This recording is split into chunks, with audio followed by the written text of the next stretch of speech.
Hey everybody, welcome back. Thank you so much for coming to our YouTube channel. So as always, I'm Peter Boland, and today we're going to be talking about something really fun. We're going to be talking about how to guarantee to get your janitorial company to $1 million company. So these right here are 5 steps that I would follow in order to get to $1 million company.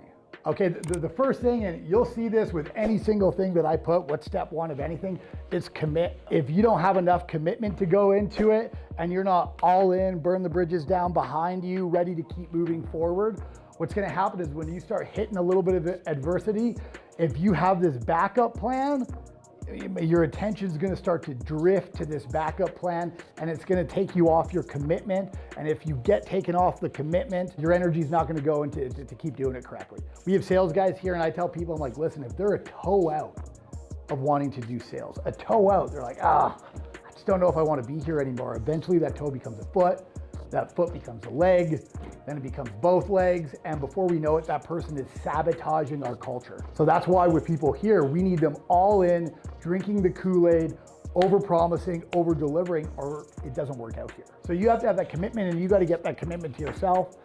If you're using words like, well, I'll try, I'll see, maybe, maybe you shouldn't just do it. So a second one is you want to find a mentor/skill.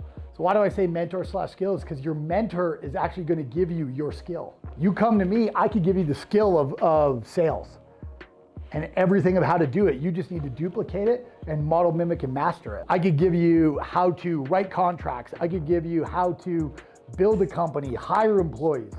I could be an all-in-one mentor and coach for the janitorial industry because I know how to do it all. I've had employees, I've subcontracted, we're across the country, we're actually international now. But you need to find somebody who's done it, get their skills, so you can cut down the time. So you have to get a mentor and you have to get a skill.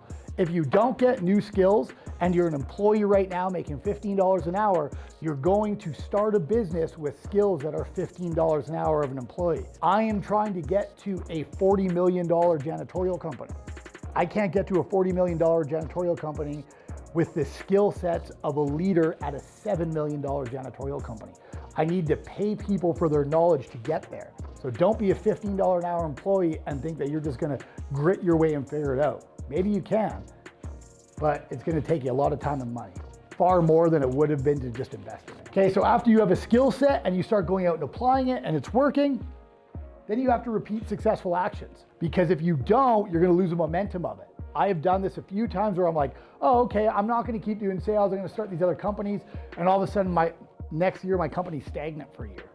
I'm like, oh, because I didn't keep going and getting sales. So once you figure out how to do it, keep repeating it. And if you need to move into a different area within your company, you need to hire people and invest. I want to get rid of running a sales floor. I hired a sales manager. And then I invested in him because he costed money. And then I invested better programs so I could track stats better. Okay, so I hire people to replace what I was doing, and then they start running. And then eventually we get to a team, and I'm like, oh my God, now that person I hired, that sales manager, has to have a director of sales over top of them because it's just becoming so complex. We got like 5 different types of sales here, 15 staff, we're international, like there's these levels to it. It's the same thing with service and everything. And then after that, what you need to do is you need to keep upgrading your skills. Like I'm trying to go for 40 million. I can't have the skill sets of a $7 million business owner and run a $40 million company. It'll never happen, I'll fail. So you need to keep upgrading your skills. And if your mentor can't get you there, you need to find a new mentor. So it's not like find this guy, latch onto him, hold on to him forever. It's find this guy, pay him, absorb all the data. When he can't get you to the next level anymore, just make sure it's not you that's failing at taking the advice and not doing it and blaming him.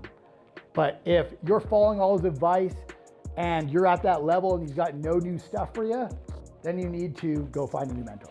So today, that was all I wanted to go over with you guys. So I hope that information helps. Commit, mentor/skill up, repeat actions, hire, keep upgrading your skills. Thank you guys so much, and I hope you have a great day.